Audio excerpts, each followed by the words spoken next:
அனைவருக்கும் வணக்கம். நான் உங்கள் அரசியல் விமர்சகர்.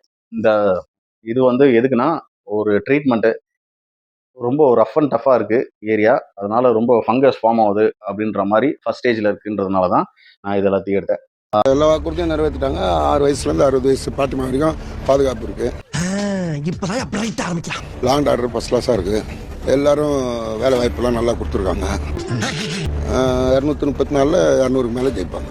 சேஃப்டி எல்லா இடத்துலையும் சேஃப்டி இருக்கு. அதெல்லாம் சும்மா எதிர்கட்சிகள் சதி. 200 தொகுதி மேலே ஜெயிப்பாங்க. நீங்கள் அடுத்த இதில் பாருங்க, மே 4ஆம் தேதி தெரியும் உங்களுக்கு. இது வரைக்கும் நான் சொன்னது அத்தனை நடக்காது. நிறைய விஷயம் பேசலாம் அப்படின்னு சொல்லிட்டு இன்னைக்கு மொத்தமா பாத்தீங்கன்னா ஏகப்பட்ட இடத்துல நம்ம டிஎம்கே அவங்களுடைய விஷயங்கள் பாத்தீங்கன்னா போற இடத்துல பரப்புரை பிரச்சாரம் செய்யற இடத்துல எல்லாத்தையுமே அடிச்சு நொறுக்கி வெளியே அமைச்சிட்டு இருக்காங்க.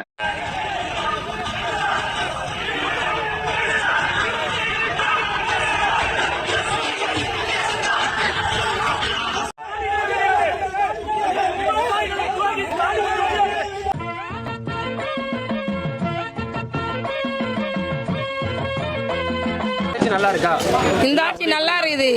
இவ்வளவு நாள் எங்களை யாரையும் ஒரு சட்டை பண்ணல.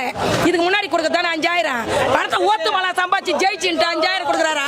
இன்னைக்கு நான் இந்த மாதிரி வீடியோ, இந்த பர்ஃபெக்டான வீடியோ போடணும் அப்படின்ற ஒரு ஐடியால தான் வந்தேன். பட் இன்னைக்கு கடலூரோட அந்த பரப்புரை, அந்த பிரச்சாரம் கேன்சல் ஆயிடுச்சு. இன்னில இருந்து கரெக்டா ஒரு 10 நாள் சரி, இனிமே விஜய் சாரோட பிரச்சாரம் நடக்கும்போது தான் என்னால வீடியோ போட முடியும். நான் விஜய் சாருக்காக தான் இந்த யூடியூப் சேனல் ஸ்டார்ட் பண்ணது. என்னை பொறுத்தளவு ஒரு மாற்றம் தேவை. மாற்றம் ஒன்றே மாறாதது. என்னுடைய தலைவரை நிறைய முடக்குறாங்க, இல்ல அதாவது முடக்குறாங்களா இல்லையான்றது அவங்களுக்கு தான் தெரியும். ஆனா அவங்கள தவிர்த்து எல்லாருமே பேசிட்டு இருப்பாங்க. ஜனநாயகன் ரிலீஸ் அப்படின்னு பாத்தீங்கன்னா இன்னைக்கு கூட ஒரு மிகப்பெரிய கோபத்தோட தான் எல்லாருமே இருக்கிறோம். என்னுடைய தலைவரும் அவருடைய ரசிகர்களும் அவருடைய தொண்டர்களும் உறுப்பினர்களும் எல்லாருமே ரொம்ப கோபத்துல இருக்கும்.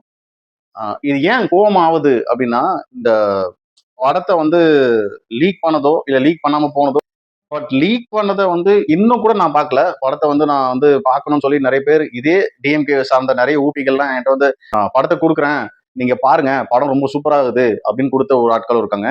படத்தை கொடுக்குற ஆட்கள் என்ன சொல்றாங்கன்னா, படம் நல்லா இருக்குன்னு சொல்றாங்க, படம் நல்லா இல்லைன்னு சொல்றாங்க, படம் சுமாருன்னு சொல்றாங்க. இந்த மாதிரி 3-4 இடத்துல பேசுறாங்க. என்னால அதை எப்படி எடுத்து போகணும் அப்படின்றது தெரியல. நிறைய கோபங்கள் இருக்கு. என்னை பொறுத்தளவு நான் விஜய் சாரோட ரொம்ப பெரிய ரசிகர். முதல்ல அதுதான். அதுக்கப்புறம் தான் அரசியல். இதெல்லாமே அரசியலுக்குள்ள வரணும் அப்படின்னு ஆசைப்பட்டதே விஜய் சார்னால தான். கடந்த சில நாட்களாகவே தமிழக மக்களாகிய நம்போ பார்த்து கஷ்டப்படுற ஒரே விஷயம் டிஎம்கே ஆட். அந்த ஆடெல்லாம் வர வைக்காம பண்ணணும்னா நமக்கு தேவை பல கோடி. ஆனால் திமுக ஆட்சியிலையும் நம்ம நிற்கிறது தெருக்கோடி. அதுவும் இல்லாமல் அவங்க ஒரு ஹூக்கை செட் பண்ணியிருக்காங்க. ஸ்டாலின் தொடரட்டும், தமிழ்நாடு வெல்லட்டும். அந்த ஊக்கில் நாங்கள் வச்சுருக்கோம் ஒரு தூக்கு. அதுவும் நேத்தியிலேருந்து அந்த ஆடு தான் யூடியூப் திறந்தாலே வருது. இந்த ஆடை எல்லாருக்கும் ஷேர் பண்ணுங்கள். அந்த ஆடை பார்க்குறப்பெல்லாம் எல்லாருக்கும் இந்த ஆடு தான் ஞாபகம் வரும். என்ஜாய் பண்ணுங்கள். என்னப்பா குட்டிச்சவரா, 5 வருஷத்துல என்ன கலட்டினீங்கன்னு பார்ப்போம். ஓட்டுங்க.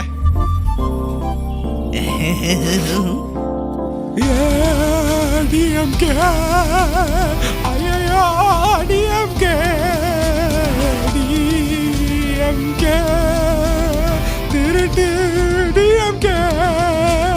விளம்பரங்கள் படைக்கும் வெட்டு சுவர், இது தமிழ்நாட்டின் வேதனையை சொல்லும் சுவர்.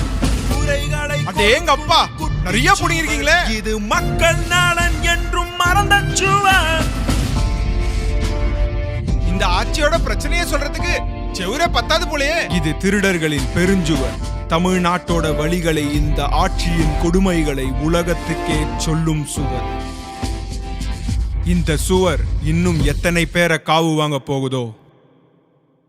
ஸ்டாலின்